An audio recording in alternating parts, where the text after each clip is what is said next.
Hello every one, welcome back. ഇന്ന് നമുക്ക് perfect ആയിട്ടുള്ള ഒരു ബ്രൗണി റെസിപ്പി നോക്കാം. ഇതൊരു കേക്കി ടെക്സ്ചറിലുള്ള ബ്രൗണി റെസിപ്പിയാണ് ഞാൻ കാണിക്കുന്നത്. അപ്പോൾ അതെങ്ങനെ ചെയ്യണം നോക്കാം. ആദ്യമായിട്ട് നമുക്ക് ബട്ടറും ചോക്ലേറ്റും കൂടി ഒന്ന് ചെറിയ തീയിലിട്ട് മെൽറ്റ് ചെയ്തിട്ടെടുക്കാം. ഞാനിവിടെ അൺസോൾട്ടഡ് ബട്ടറും ഡാർക്ക് ചോക്ലേറ്റും ആണ് എടുത്തിട്ടുള്ളത്. ഇൻഗ്രീഡിയൻസിൻ്റെ കറക്റ്റ് മെഷർമെൻറ്റ് ഡിസ്ക്രിപ്ഷൻ ബോക്സിൽ ഇട്ടിട്ടുണ്ട്. ചെറിയ തീയിലിട്ടിട്ട് തന്നെ മെൽറ്റ് ചെയ്യുക, അല്ലെങ്കിൽ ഡബിൾ ബോയിലർ മെത്തേഡ് യൂസ് ചെയ്തിട്ട് അങ്ങനെയും മെൽറ്റ് ചെയ്യാം. അതിന് ചെറുതായിട്ടൊന്ന് തണുക്കാൻ വേണ്ടി മാറ്റി വയ്ക്കുക. ഇനി നമുക്കിതിലേക്കുള്ള എഗ്ഗും വൈറ്റ് ഷുഗറും ബ്രൗൺ ഷുഗറും അതുപോലെ വനിലയും കൂടി നന്നായിട്ടൊന്ന് ബീറ്റ് ചെയ്തിട്ടെടുക്കാം. പഞ്ചസാര നന്നായിട്ട് ഡിസോൾവ് ആവണ വരെ ബീറ്റ് ചെയ്തിട്ടെടുക്കാം. നിങ്ങൾക്ക് വേണമെന്നുണ്ടെങ്കിൽ പഞ്ചസാര പൊടിച്ചിട്ട് ചേർത്ത് കഴിഞ്ഞാൽ പെട്ടെന്ന് തന്നെ ബീറ്റ് ചെയ്തിട്ടെടുക്കാൻ പറ്റും. ഞാനിവിടെ പൊടിക്കാതെയാണ് ചേർത്തിട്ടുള്ളത്.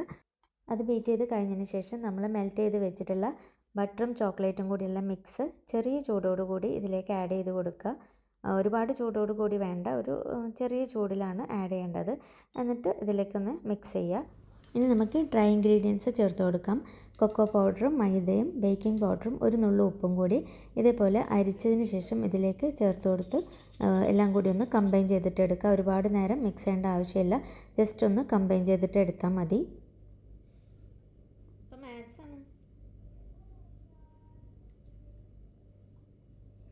ഇപ്പോൾ നമ്മളുടെ ഈ മിക്സ് റെഡി ആയിട്ടുണ്ട്. ഇനി നമ്മൾ ബേക്കിംഗ് പാനിലേക്ക് ഇത് ഒഴിച്ചു കൊടുക്കുകയാണ്.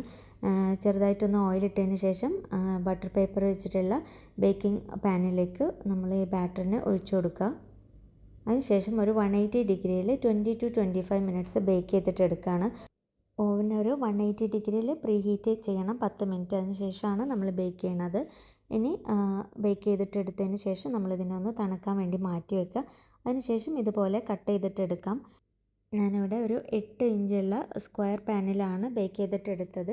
ബേക്കിംഗ് ടൈം പ്രത്യേകം ശ്രദ്ധിക്കുക, 25 മിനിറ്റ്സ് മാക്സിമം. അപ്പോഴേക്കും ഇത് കറക്റ്റ് ബേക്കായിട്ട് വരും. ഒരുപാട് നേരം ബേക്ക് ചെയ്ത് കഴിഞ്ഞാൽ ടെക്സ്ചർ മാറിപ്പോവും.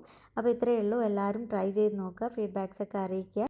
വീഡിയോ ഇഷ്ടമാവുകയാണെങ്കിൽ ഫ്രണ്ട്സിനൊക്കെ ഒന്ന് ഷെയർ ചെയ്ത് കൊടുക്കുക. Thank you for watching.